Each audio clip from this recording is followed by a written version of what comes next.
పెద్దల వాక్యం నిజంగా విచారిస్తే అది అడ్డనే ఉండొచ్చు.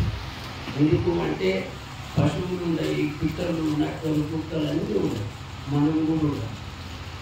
అయితే కూడా మానవునికి ఒక పవర్ ఏముందంటే తనను తెలుసుకొని ఇతరులను తెలుసుకునే శక్తి మానవునికి కూడా. ఆహార నిద్ర భయం ఐదునాని సమానమేకం పశుభిల్ నరాణం జ్ఞానం నరాణం అధికం విశేషో జ్ఞానహీనైన పశుభి సమాన అన్నారు పెద్దలు. ఆహారం తిండి, పిల్లల గణకం, పుట్టుకం, సచ్కం, అవి గూళ్ళు కట్టుకున్నాయి. మనం కూడా మన దగ్గర గూళ్ళు కట్టుకుంటున్నాం. ప్రతి జంతువు, జీవి, అన్ని పిట్టలు, నక్కలు, కుక్కలు అన్నీ కూడా. అయితే మనది ఏమి ఘనత? మానవుడై పుట్టినందుకు ఏమి చేసినట్టు అన్నీ తెలుస్తాయి మనకు, కానీ మన సంగతి మనకు తెలియదు. మనం వివరం తాను చూచుచుండ తనతోటి మానవుడు చచ్చు తిరిగి తాను చావనట్లు ఆశ తోడలేయు ఆశ్చర్యం ఇది కూడా అన్నట్ల మన తోటోళ్ళు పోతున్నారు, మనకంటే పెద్దోళ్ళు పోతున్నారు, మనకంటే చిన్నోళ్ళు కూడా పోతున్నారు. అది అందరికీ అనుభవం. ఎందుకు లేదు? గురువు రాసేనే కూడా.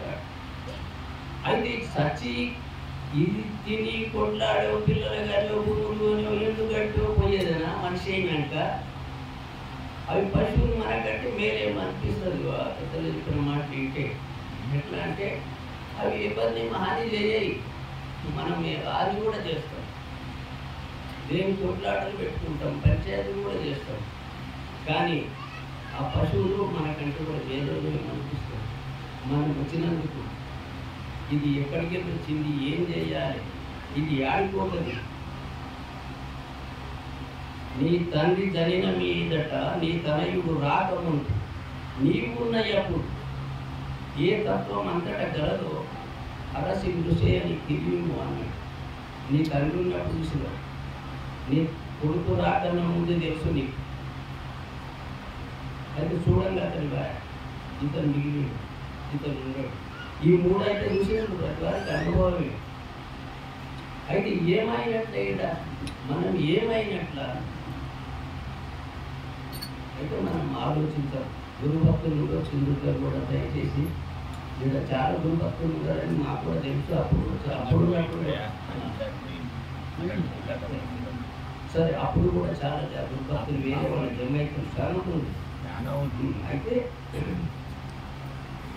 గురుభక్తులైనా కానీ సరే, ఎట్లైనా కానీ సరే, మనం కూడా దయచేసి మానవుడై పుట్టినందుకు నేనెవరో తెలుసుకోవాలి. నేనెవరో తెలుసుకోవాలంటే అది గురి దగ్గరనే పోవాలి. ఎట్లా అంటే ఒక ఆంజనేయుడికి అభిషేకం చేసేది అందరికీ తెలుసు. అయితే అది బాపనాయకి వస్తుంది, బాపనాయకనే చేస్తుంది. గురువుతో ఎన్నుకోవాలనుకుని తప్పకోవాలి. ఒకవేళ ఈ దోత గురువు లేకుంటే ఈ తబలలు కానీ హార్మోని కానీ నేర్వాలంటే నేర్చిన ఆయనతోనైతేనే నేర్చుకోం, లేకుంటే నేర్వలేము. మేము మస్తు హార్మోని కొత్త పెద్ద మంచిగా చేయవచ్చు, ఏమన్నా చేయొచ్చు, కానీ నేర్పేవాడు కావాల్సి వస్తుంది. పోనీ అంతిడిచిపెట్టి స్కూల్ ఉంటుంది. ఇక పెద్ద పెద్ద పుస్తకాలు ఇంజనీరింగ్ డాక్టర్లు తెచ్చి ఇంటనే చదివిస్తే రాదా? చదువుకుంటే రాదా? చదివినోడు చెప్పాల్సి వస్తుంది ఆ పుస్తకాల గురించి. అట్లనే గురువు పాత్ర కూడా చాలా పెద్దది. అయితే గురువు అంటే ఈ మనిషి అనుకునేరు, కాళ్ళు చేతులు ఉన్న మనిషి కాదు. రుకారంచ గుణాతీతో రూపాతీత రుకార గుణరూప విలీనత్వం తత్వేశ్వరి గురువు అన్నామా అన్నట్లు గురువు గుణము రూపరహితుడు గురువు, నిర్వికారుడు గురువు. గురువు ఇటు నామము లేదు, రూపం లేదు, ఏమి లేదు. అది అది ఎటువంటిది అంటే త్రిమూర్తుల కంటే ఆవరణ ఉన్నది గురువు. దాన్ని గురువు అంటారు. ఒక మాట మాట్లాడాలి, ఇంకో వేరే మాటలు చెప్పు అంటే ఆత్మ అంటారు. దాన్ని దైవం అనవచ్చు, తుదకు బ్రహ్మం కూడా అనవచ్చు. అది అంటే ఈ ఆత్మల కంటే ఆవరణ ఉన్నదే గురువు. ఇది గురువు అని ఈ మనిషిని పూజిస్తారు, మనిషిని ఇది మొక్కుతారు. ఎందుకు అని అనుకోలేరు. ఏది తెలిసిన వాటిని కూడా మనం టీచర్కి నమస్కారం చేస్తాం, చేయరాదా? చేస్తాం కదా చదువుకున్నప్పుడు. ఎందుకు? ఆయన మనకు పాఠాలు చెప్తాడు కదా. అట్టి మర్యాదని ఇతని మీరాకనే. కానీ ఒకటి ఏమి తేడా అంటే ఆయన మనకంటే కథజ్ఞుడు, మనకు చెప్పగలడు. అది అనుభవం అందరికీ సారిపోయింది. కానీ అది కూడా ఎందుకు మోటంగా కొడితే కానీ అసలు చెప్తాళ్ళని ఉంటుండే. ఎందుకంటే అవి వేరేవారికే వస్తుంది, ఇంకోరికి రాదది. వారిని చూసి వీడు నేర్చుకోవాలి, ఇది చూసి నేర్చుకునే. కానీ గురు భక్తులు గురు బోధ చాలా పెద్దది. ఎంత పెద్దది అంటే మేము కానీ మాకంటే పెద్దలు చదివిన వాళ్ళు కానీ ఇంకా గ్రంథాలు రాసిన వాళ్ళు కానీ తపస్వీకులు కూడా కానీ ఆ గురువుని నిండగా అయిపోయింది ఇంతే అని చెప్పడానికి సాధ్యం కానీ ఈ గురువు. అందుకని గురువుని అంత చిన్నగా మనం భావించరాదు. ఆ గురువుని చేతని ఎంత జరుగుతుందో ఎన్ని చేసినా కానీ సాగుకుండా ఎవరైనా ఉన్నారు ఇక్కడ ప్రపంచం మీద ఉన్నట్టు తెలుసా? ఏడాది తప్పకపోవచ్చు, ఇంకా కడు కావచ్చు అంతే. కానీ చావు అందరికీ మరణం తప్పకపోతుంది కదా. అందుకొకే మనం దయచేసి ఏం చేయాలంటే గురువుని ఆశ్రయించాలి. మేము కూడా చిన్నప్పుడు ఇట్లా చెప్పి కూడా ఒప్పుకుంటుంది జల్దీ. అది వచ్చింది టైం, ఒకే టైం వచ్చింది ఒప్పుకున్నాం మేము. గురుబోధ అంటే ఎవరు జల్దీ ఎవరికి చూడరు. ఎందుకురా గురుబోధ నీకు అంటారు ఎక్కడంటే తల్లిదండ్రులు కూడా. అంటే గురుబోధ అంత హేటుగా అనిపిస్తున్నది. కానీ గురువు బోధ తీసుకున్నాకనే అర్జునుడు కౌరవుని జయించాడు. చూసుకోండి భారతం రామాయణంలో రాముడు సీతని గురించి ఏడుస్తున్నాడు. అయినా కానీ శివుడు గురు రూపం వచ్చి కనిపిస్తే అప్పుడు అతను మారిండు. ఇట్లా అయినో అని అంటే అది రామేశ్వరం లింగం చేసి పూజించి అప్పుడు లంకపోయాడు గురుబోధ చేత. గురుబోధ సామాన్యంది కాదు కాదు కాదు. అందరూ కూడా మీకు నమస్కరించి మన చెప్తున్నా నేను. ఎందుకు అంటే మేము గురుబోధలో కూర్చిన పోకుండా కూడా మీరు అక్కడనే మాట్లాడడం నాటి మీరు మాట్లాడేది కానీ మేము కూడా గురువుని అక్కడ మాట్లాడటం. కానీ గురువు అవసరం ఉన్నదని తెలిసింది ఎంతసారి. అందుకంటే మానవుడు చేయబడిన దాన్ని రోజు చేయదగినని వారిలో నేను ఎరిగి నీకు చెప్పింది. పూర్ణము రుచి పుట్టితే నీ పూర్ణు నీ మనసు, రుచి పుట్టదే నీ పూర్ణి నీ మనసు. నేనేమి అనబోతే నీకేమి దోచున్నావు, నేనేమి స్థూరాము లేకుండుటే చేస్తా పోనీ నీ మనసు అన్నాడు.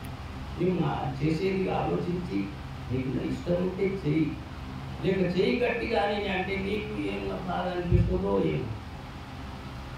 నేను చెప్పేది కూడా చెప్పినా అన్నారు పెద్ద మనుషులు. అట్లా మనం కూడా ఎంత విద్యావంతులైనా కానీ ఎట్టివారైనా కానీ గురువుతో కొంటే సిగ్గు అనిపిస్తుంది కదా. అదే పోలీసులతో పోయి ఏమన్నా కొట్టి కూడా ఏమన్నాడు మనం. అయితే అట్లా మనం అట్లా అంతేమి మనం కూడా దైవ స్వరూపులే. అంటే దైవ స్వరూపులు అంటే ఏమనుకుంటే అది కావాలి అనుకునేరు. నీటి చుక్క సముద్రంకి వెళ్ళి వచ్చింది కదా, ఇక చుక్క రూపం దాచి చిన్న చిన్నగా చిన్న చిన్నగా. అట్లా మనం ఈ జీవులను అంతా ఉత్పత్తి అయినాం ఒక్కదాని నుంచి. నీటి చుక్క ఎట్లయితే అయిందో, ఈ వర్షం ఎట్లయితే వచ్చిందో అట్లా మనం అంతా కుక్కలు నక్కలు మానవులు అందరం కూడా.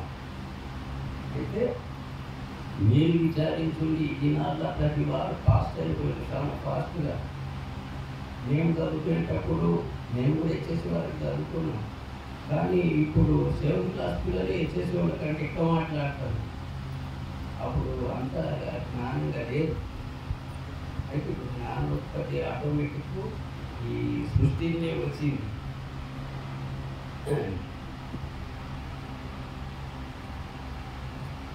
మనకు కూడా అన్ని తీరుతాయి. అర్థంబు భూములు నాటింపగాదీరు, ధన మందిరంబులు కట్టదీరు, సతులతో భోగింప సౌఖ్యమందగదీరు, సుతుల వేడుకలెల్ల చూడదీరు, పుట్టుముచ్చడలెల్ల పొద్దు పుచ్చగదీరు, తీరముగా పొరుగెంద దిగుగదీరు, కాయము తెచ్చుచు కలహమాడగదీరు, కోరి నీచాత్ములనెల్ల కొలువదీరు, మందమతులకు ఈ దుష్ట మానవులకు పవన పలి రాతిని తీరదు పరమగురుని చింత చేరి పరమార్థ చింత చేయ అన్నారు.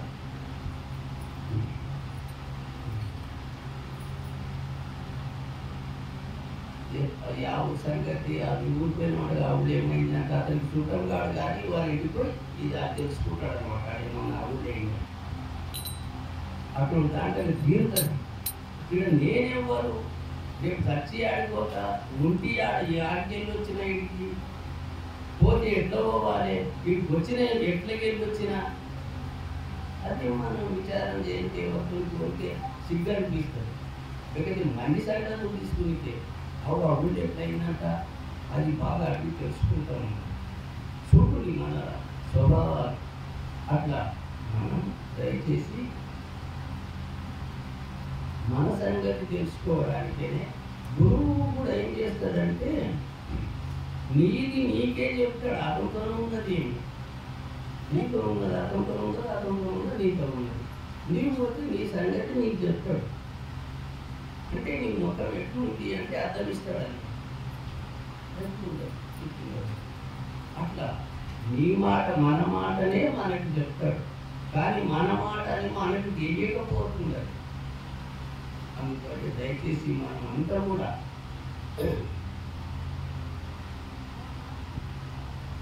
గురువుని ఆశ్రయించే ప్రయత్నం చేయండి. వాటికి అది మంచిది.